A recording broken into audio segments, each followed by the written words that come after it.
Hello les amis, c'est un plaisir de vous retrouver. Je suis ici dans le Var, une région magnifique au niveau du col du Rayol. Je vous mettrai à la fin de la vidéo la vue si vous voulez la voir. J'avais envie de vous parler ce soir de petites astuces qui vous permettront d'avoir des relations de couple, des relations amoureuses plus harmonieuses avec votre dulciné ou avec votre dulciné. Et ceci avec des choses très très simples. Je vais vous en partager 3 ce soir qui m'ont particulièrement aidé ces derniers temps, où j'avais peut-être pris certaines facilités, ou peut-être dans ma relation amoureuse je n'avais pas pris soin de certaines choses. Ces petites astuces sont vraiment vraiment fortes pour pouvoir avoir un lien plus fort entre vous, avoir plus d'authenticité, une relation vraie, sincère. C'est vraiment des pépites, je l'espère en tous les cas. Si c'est le cas, n'hésitez pas à me partager des retours. Si vous avez des résonances ou si vous avez envie d'ajouter des compléments, des bonifications, mettez-les moi en commentaire, ça me fait énormément plaisir. Alors sans plus attendre, je vais vous partager mes 3 pépites. Elles fonctionnent bien pour moi, peut-être qu'elles fonctionneront bien pour votre relation. Testez-les, ça me ferait vraiment plaisir. Dites-moi si ça marche et si ça ne marche pas non plus. Alors j'ai commencé par la première pépite que j'adore, et c'est valable notamment si vous ne vous voyez pas ou même si vous êtes à distance. Cette première pépite que j'ai envie de vous partager, c'est qu'entre vous, vous puissiez faire ce qu'on appelle une moisson. Une moisson, c'est simple, c'est partager ensemble, à tour de rôle, en faisant bien en sorte que l'autre vous écoute et ne vous interrompt pas. Vous partagez l'ensemble des joies que vous avez connues dans votre journée ou sur le laps de temps que vous avez envie de définir. Vous partagez ces moments de joie en vous reconnectant à cette sensation profonde. Ça peut ressembler à « oh là là, je moissonne la grande joie que j'ai eue à faire cette vidéo YouTube au coucher de soleil devant le Cap Nègre avec une lumière particulièrement belle et une douceur de vivre. Pour un mois de novembre. C'était exceptionnel. Voilà à quoi pourrait ressembler une moisson.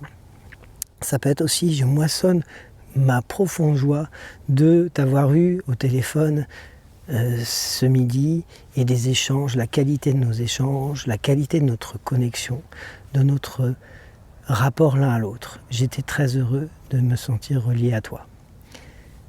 Voilà. Il peut être intéressant, et là c'est un peu plus challenging, mais c'est tout aussi précieux, de moissonner ses frustrations, mais toujours en se connectant à son désir d'agir derrière. C'est-à-dire, c'est bien d'avoir une frustration, mais une frustration qui nous met dans la tristesse et qui nous bloque, qui nous paralyse, n'est pas intéressante en soi à partager. Une frustration par contre qui nous dit « Ok, j'ai eu cette frustration, mais maintenant j'ai appris quelque chose, maintenant ça me donne envie de faire quelque chose, peut-être pour éviter que ça se reproduise, ou bien pour simplement avancer dans mon processus », là c'est une moisson très instructive. Alors ça peut ressembler à quoi? Je vais donner un exemple, ça peut être « Ah, je moissonne ma frustration de ne pas avoir eu le temps de venir voir mon ami que j'avais prévu de voir depuis longue date. Et ça me donne l'envie d'anticiper dorénavant et que quand je passe dans la région, je m'y prenne vraiment à l'avance, peut-être un mois à l'avance, pour préparer la rencontre avec les gens que j'aime. Voilà un exemple typique. Donc ce qui est chouette, c'est de faire ça en couple. Vous faites des temps d'échange, soit en mode ping-pong, chacun s'alterne, et puis vous pouvez partager une joie, et puis l'autre partage une joie, une frustration, ou vous pouvez faire vraiment un ping-pong où vous partagez toutes les joies et frustrations qui vous viennent là, dans votre cœur, dans votre ressenti, et écoutez l'autre ainsi. C'est un moment privilégié, c'est un moment magique à faire plutôt en fin de journée, puisque l'idée c'est quand même de moissonner sa journée, et c'est particulièrement beau de le faire en se regardant dans les yeux avec une très très belle connexion. Voilà pour le premier type, c'est la moisson à utiliser avec abondance, à ne pas hésiter à pratiquer quotidiennement si vous le pouvez. C'est magnifique. Et ça peut être vraiment chouette de le faire précéder par un temps de préparation. Typiquement, moi j'aurais envie de dire, si vous avez une vie stressante, une journée harassante, etc., de commencer par une cohérence cardiaque, peut-être l'un à côté de l'autre, et puis peut-être après prendre un mini temps de centrage avant de se connecter, les yeux dans les yeux. Une fois cette connexion les yeux dans les yeux établie, c'est le moment où vous pouvez moissonner, en vous reliant à votre intériorité, à vos joies, vraiment dans l'énergie de la joie, l'énergie aussi qui vient du cœur. Voilà pour ce premier type. J'ai envie maintenant de vous partager le deuxième type qui est particulièrement puissant aussi, que je commence à expérimenter. Je remercie Katia qui m'en a parlé. Et cette chose-là, c'est de se partager les peurs. Et oui, de se partager ce qui te challenge, ce qui me challenge dans ma relation. Ça demande beaucoup de vulnérabilité, ça demande de se mettre à nu, mais ô combien je constate que c'est précieux, que ça permet de désamorcer des tensions, que ça permet d'apaiser la relation, que ça permet de se mettre en empathie avec l'autre. Alors oui, ça peut être très vulnérable. Je vais vous donner un exemple. Comme ça, on va peut-être essayer de trouver quelque chose qui vous parle. Par exemple, ça pourrait être, je donne un exemple, vous êtes avec votre ami, vous partez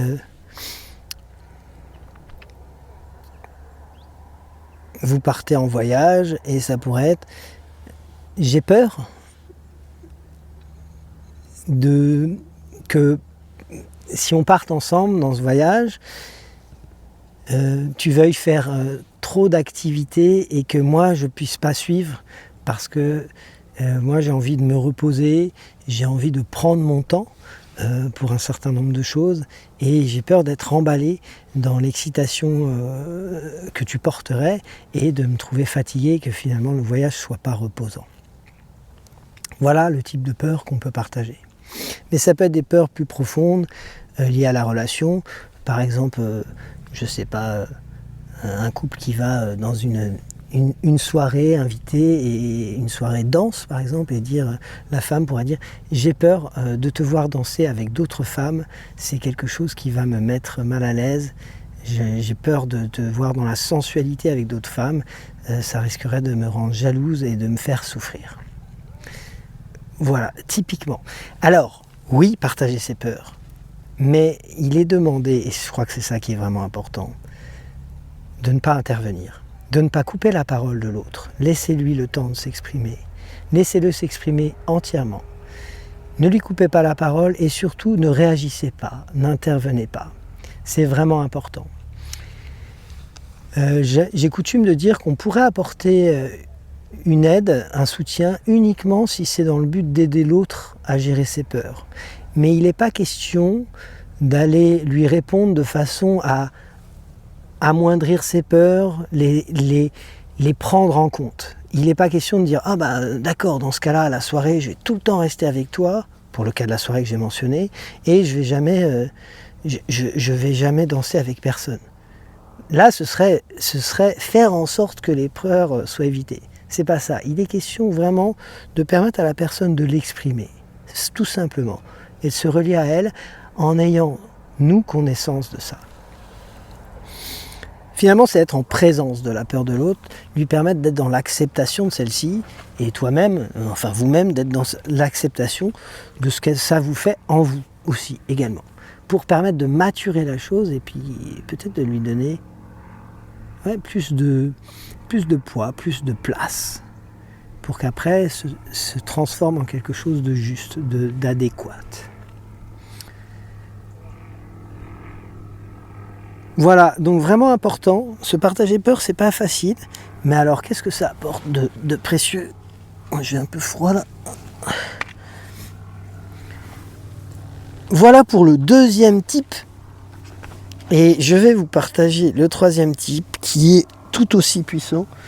Alors somme toute, c'est des choses assez similaires dans la façon d'être. C'est-à-dire que ce qui serait chouette, c'est toujours d'avoir l'attitude d'être dans l'écoute de l'autre sans intervenir, sans réagir. Je sais, c'est énorme. C'est pas facile du tout. Ça m'a demandé beaucoup de travail pour arriver à ça. Mais le résultat est très fécond.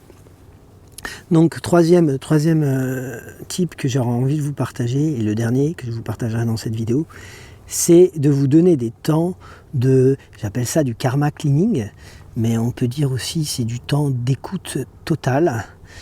Donc des temps où minutés, par exemple si vous voulez être dans le partage équitable, vous vous donnez des temps par exemple de 4 minutes, moi c'est ce que je fais.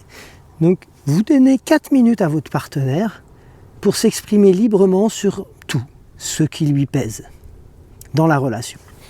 Mais ça peut vraiment être des choses très matérielles. Hein. Il n'est pas question de donner d'avoir quelconque jugement. Et ce qui est très important, c'est vraiment laisser l'autre s'exprimer sans le couper, sans intervenir.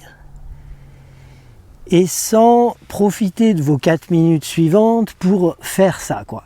C'est-à-dire vraiment laisser toute la place à l'écoute. Une écoute en vraie présence, dans l'idée de vraiment se mettre à la place de l'autre, de vraiment se mettre dans son point de vue, d'être en compréhension de ce qu'elle vit. Voilà, donc c'est des temps de partage, 4 minutes, et j'ai envie de dire, ça peut aller, l'idée c'est que ça aille jusqu'à ce que, mais il n'y ait plus de besoin d'exprimer en fait. Ça peut être long, ça m'est arrivé de faire des sessions qui duraient un après-midi entier, parce que je ne l'avais pas fait assez, et du coup il y avait beaucoup de non-dits, il y avait beaucoup de choses qui pesaient, qui n'osaient pas être dit parce qu'il n'y avait pas la place pour ça. Donc c'est des moments magiques où vous pouvez laisser toute la place pour l'expression de l'autre. Accueillir, ne rien dire. Waouh, comme c'est dur. Waouh, comme c'est puissant. Waouh, comme c'est beau. Donc c'est ça la troisième petite pépite, c'est ça. C'est vraiment de se donner des temps d'écoute mutuelle sans intervenir. Assez régulièrement, moi je dirais une fois par semaine, ce serait génial. Mais voilà, ça peut être fait aussi quand vous sentez le besoin de le faire. Voilà, j'ai tout dit sur ces petits partages pour améliorer votre relation de couple, votre vie amoureuse. J'espère que ça vous parle, j'espère que vous allez pouvoir tester. Si testez-le chez vous, faites-moi des retours. Vous verrez, vous serez surpris des conséquences. Elles sont magnifiques. Elles apportent un adoucissement hors du commun. En tous les cas, c'est ce que ça m'a apporté moi. Et je vous souhaite de même. J'aurais envie vraiment de vous partager que le plus important dans ces pratiques-là, c'est de ne pas avoir d'attente. Le plus important, c'est de les faire avec conscience, présence, connexion et écoute bienveillante. Si vous réagissez comme ça, si vous réunissez toutes ces qualités et qu'en plus vous n'intervenez pas, vous laissez la place à l'autre, vous verrez, de l'empathie va se déployer. Voilà, je vous souhaite de bien intégrer, d'essayer ça. Et puis si ça vous a plu, que les résultats sont là, n'hésitez pas à liker cette vidéo, à partager autour de vous. Moi je vous souhaite une magnifique fin de journée et une superbe présence au monde. Comme promis, pour ceux qui regardent la vidéo jusqu'au bout, voici la vue du lieu où j'étais. Je vous laisse admirer le Cap Nègre. C'est magnifique, non ?